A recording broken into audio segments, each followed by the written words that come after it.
નમસ્કાર મિત્રો અને વડીલો, તમારું બધાનું ગુજરાતી સ્ટોરી ચેનલમાં સ્વાગત કરું છું. દીકરીના પિતાએ ઘરે આવીને બારના ફોટા પરથી હાર ઉતારી લીધો. પત્નીએ કારણ પૂછ્યું તો આંખમાં આંસુ સાથે કહ્યું કે જો આ સ્ટોરી તમને પસંદ પડે તો આ ચેનલને સબસ્ક્રાઈબ, લાઈક, શેર અને કમેન્ટમાં અભિપ્રાય જરૂર આપજો. બાજુમાં રહેલ બેલ આઇકનને જરૂર ઓન કરજો જેથી તમને આવી અવનવી સ્ટોરી સાંભળવા મળે. એક પિતાએની લાડ કવાઈ દીકરીની સગાઈ કરી. ઘણા સમયથી તે દીકરી માટે સારો છોકરો જોઈ રહ્યા હતા અને અંતે ખૂબ સારો અને સંસ્કારી છોકરો મળ્યો હતો. એટલે તેની સગાઈ કરીને દીકરીના પિતા એકદમ ખુશખુશાલ હતા.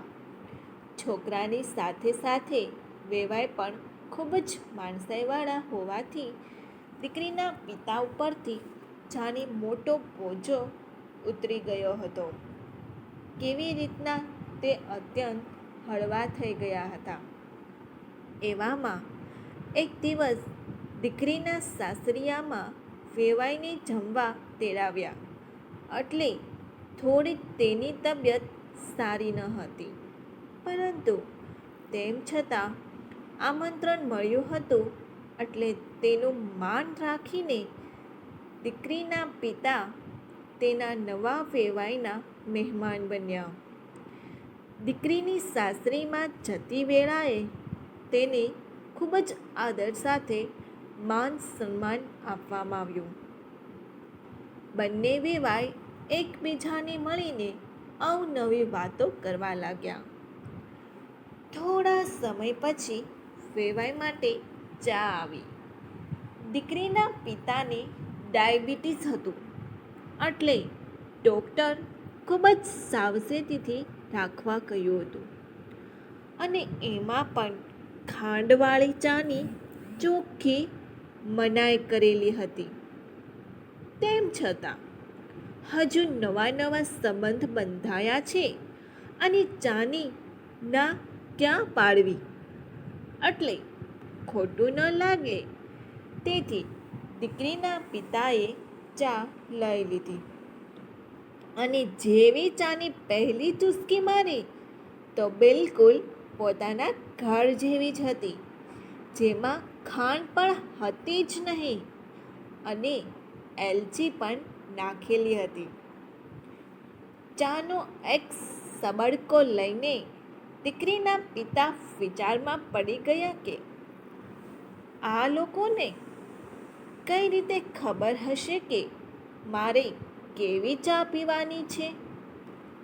તેમ છતાં તે કંઈ બોલ્યા નહીં અને વાતો કરતા રહ્યા. થોડી વાર પછી જ્યારે બપોરે જમવા બેઠા તો બધી જ રસોઈ જેવી ડૉક્ટરે સલાહ આપી હતી તે મુજબની જ હતી.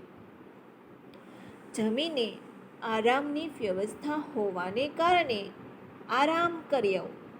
થોડી વાર પછી જેવા જાગ્યા કે તરત જ વરિયાળીનું પાણી લઈ આવવામાં આવ્યું.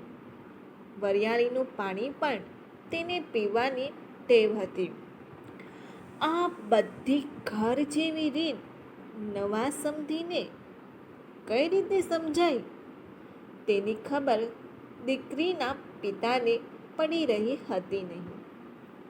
તેમ છતાં તેઓ ચૂપ રહ્યા અને ત્યાં બેસી રહ્યા. બંને વેવાઈએ સાથે બેસીને ઘણી વાતો કરી. જૂના સંબંધીઓ અને એકબીજાની ઓળખાણ વધુ ગાઢ બને તે માટે ઘણી જૂની વાતો કરી રહ્યા હતા. સાંજનો ટાઈમ થઈ ગયો હતો એટલે દીકરીના પપ્પાએ કહ્યું કે હવે હું રજા લઉં એમ કરીને નીકળવા જઈ રહ્યા હતા અને નીકળતા તેનાથી રહેવાયું નહીં એટલે તેઓએ તેના વેવાઈને જ પૂછી લીધું કે મારે શું ખાવાનું છે, મારે શું પીવાનું છે અને મને કઈ જાતનો ટેસ્ટ પસંદ છે. આ બધી ખબર તમને લોકોને કેવી રીતે પડી? ત્યારે દીકરીના સાસુએ પણ આ વાત સાંભળી લીધી.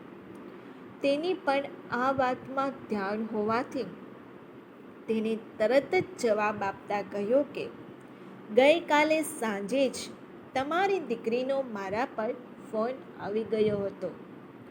તેને મને ફોનમાં કહ્યું કે મારા પપ્પા એમના સ્વભાવ પ્રમાણે કંઈ બોલશે નહીં, પણ એની તબિયતને ધ્યાનને લેતા કેટલીક બાબતોનું ખાસ ધ્યાન રાખવાનું છે. આથી હું તમને આ વાત કરું છું. તમે મારા પપ્પાને સાચવજો. આટલું સાંભળીને દીકરીના પિતાની આંખમાંથી અશ્રુધારા વહેવા લાગી. કોઈ પણ કાળે તેઓ આ અશ્રુધારાને રોકી શક્યા નહીં. વેવાઈના ઘરેથી વિદાય લઈને તેઓ જ્યારે પોતાના ઘરે પાછા ફર્યા ત્યારે તરત જ ઘરે આવીને હોલમાં જ રાખેલી સ્વર્ગવાસી માતાની તસવીર હતી, જેમાંથી તેને હાર કાઢીને નીચે ઉતારીને મૂકી દીધો. આવું વર્તન ઓચિંતાનું કર્યું હોવાથી તરત જ એના પત્ની આવીને પૂછ્યું કે કેમ તમે બાના ફોટા ઉપરથી હાર નીચે ઉતારી લીધો? હજુ પણ અશ્રુધારા રોકવાનું નામ નથી લેતી. તેમ છતાં આંખમાં આંસુ સાથે તેની પત્નીને જવાબ આપતા તેને કહ્યું કે મને તો આજે ખબર પડી કે મારું ધ્યાન રાખનારી મારી માતા ક્યાંય ગઈ જ નથી. એ હવે આ જ ઘરમાં દીકરીના સ્વરૂપે રહે છે. પછી તેની પત્નીને પણ બધી વાત કરી. ત્યારે તેની પત્નીને બધી ખબર પડી.